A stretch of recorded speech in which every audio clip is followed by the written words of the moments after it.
Hello, thank you for coming back to Disqualified.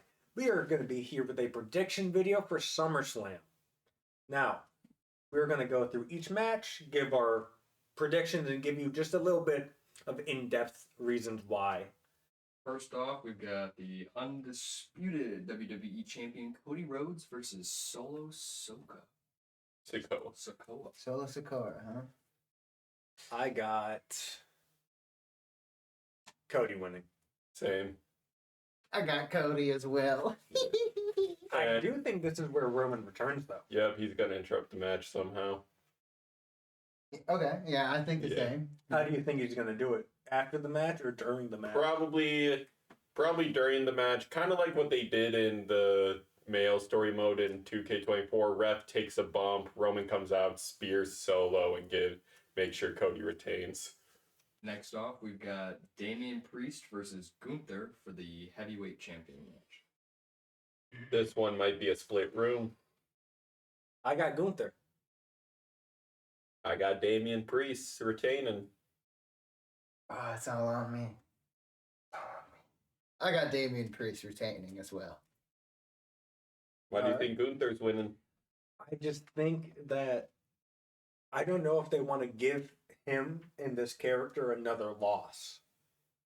Because he lost the IC, he won the King of the Ring tournament, but I don't know if they want to give him another loss so soon, considering that this is his first major thing since the King of the Ring tournament. Reason I have Damian retaining is there's a lot of story momentum behind Damian and his title reign. And I mentioned this in an earlier episode of this podcast that I think this being Damian's first clean win would do a lot for his reign as well. I feel like with the long-term storytelling mode they're going with right now, I feel like having Damian hold it a little longer will do a lot for a lot of stories on Raw. Damian is just, I don't know, really fun to watch at the moment. And part of me picking him is just me as a fan not wanting him to lose. I don't really have a reason because other than that, Gunther is a really tough opponent to go against, and I could really see it going either way. CM Punk versus Drew McIntyre with special guest referee Seth frickin' Rollins. The whole special guest ref thing is throwing me off. I got Drew. Because fuck Punk. That's all I can say. I got Punk. I got Punk too. Oh, stop. Drew McIntyre is going to eat that boy I alive. feel like Drew is so tunnel visioned on vengeance that he's going to beef something up with either Punk or Seth, and Seth is just like, you're an idiot, and gives it to Punk. McIntyre is going to hit the GTS on Punk. Enough said. I mean, that's going to happen during the match, most likely. I just think that with Punk, something is going to happen. Like what you said, Drew's just going to get in his own head. He's just going to mess it up for himself. Maybe. I mean, this could just be the fan in me speculating. I hope AJ Lee comes back in some capacity. Don't think she's gonna, but that'd be cool to see her come back. Punk did bring up how, like, she's got many a different business ventures going on right now. Like, she's like a horror studio director. She's working on a comic series. Yeah, it's a whole thing. AJ's a busy woman, so he's like, do I want her back in the ring? Absolutely. I'm a fan of hers myself, but she's busy. He said he's trying to convince her. Yeah. So that would be an interesting comeback. We've got the Women's World Champion Liv Morgan versus Rhea Ripley. This might be another split room. I have Rhea Ripley. No said. I have Liv retaining. I also have Liv.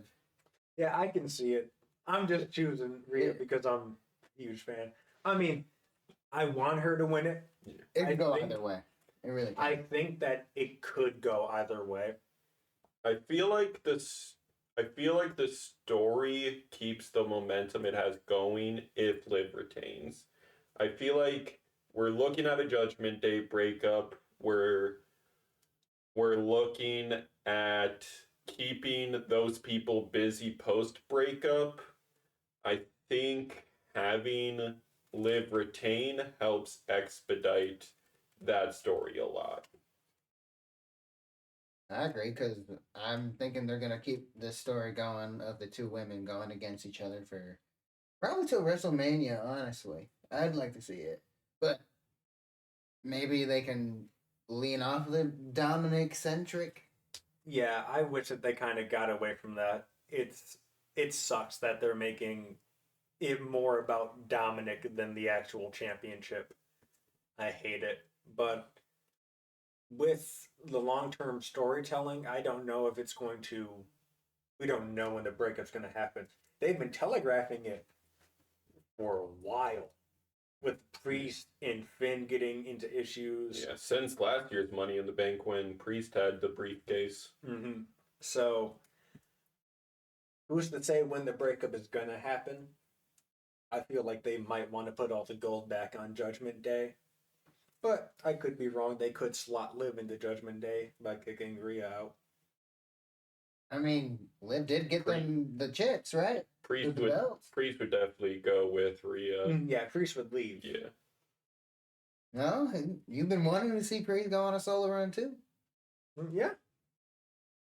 I don't think Priest needs the Judgment Day anymore. He literally said that himself in a promo. We've got the WWE Women's Champion Bayley versus Nia Jax. I think Nia wins. I think Nia takes it. Now, I think it's gonna be Bailey, Mm-hmm. mainly because I haven't been paying attention much to this bout. Mm-hmm. Mainly because it just hasn't, like, I don't know, caught my interest. Mhm. But I do know that Bailey is a phenomenal performer, and she's been at this stage a lot of times in her career already. I think she could take it. Here's the thing with this bout, though. Cash in question mark. I think it could happen because Tiffany already teased cashing in. Nia stopped her. I could see Nia being so winded from the match that Tiffany just hits the prettiest moonsault ever and wins. But I don't know. That's what I want to happen. But I feel think like- Nia's taking it. I think the cash-in's gonna happen further down the line. Yeah, I brought it up because it's been teased up. I feel like because there is no men's contract this year, the women's contract is probably going to be a more hold-offish than it has in the past. Mm-hmm. We've got the United States Champion Logan Paul versus LA Knight. LA Knight. LA Knight.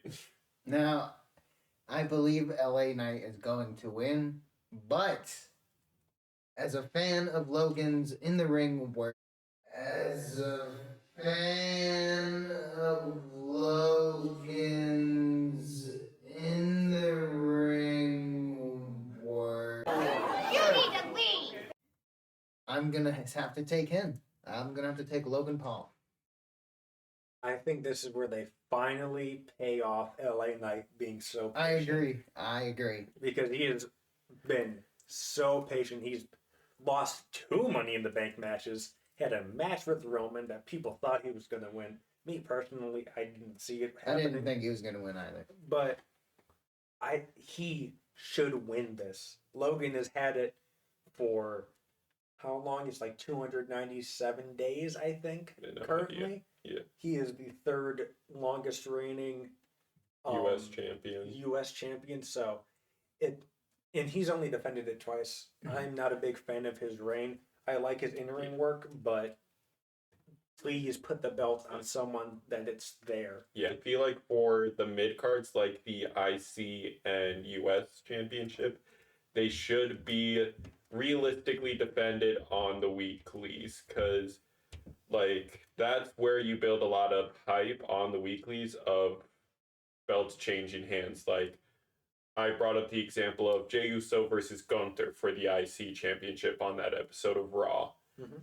People were saying, like, if there's no interference in this match at all by the Bloodline, Jay's taking it. And it's like that hype, that prediction from the weeklies is what brings people in, especially with the move to Netflix on Raw. You want your mid card champions there to bring that attention.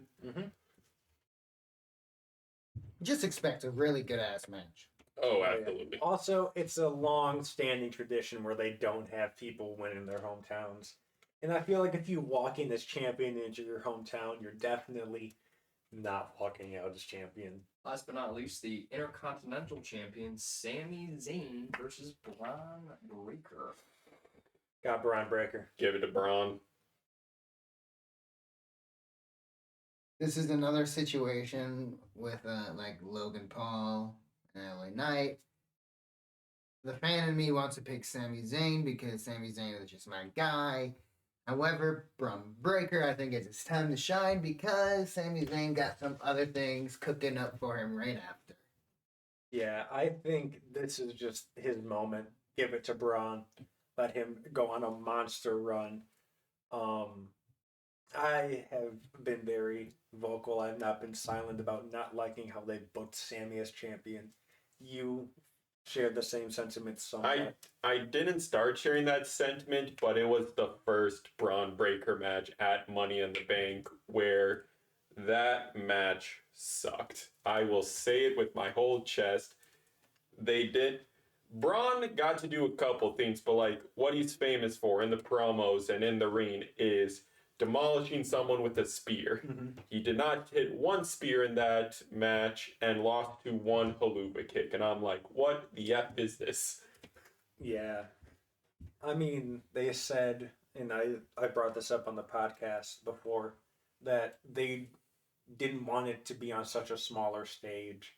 But how you make bigger stages is you book bigger moments on Yeah. them. So, I think this is where they give it to him.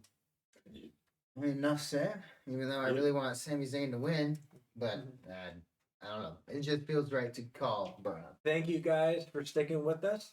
What are your predictions? Leave them down below. Make sure to like, comment, subscribe, and we'll see you next time. Thanks for giving us your time.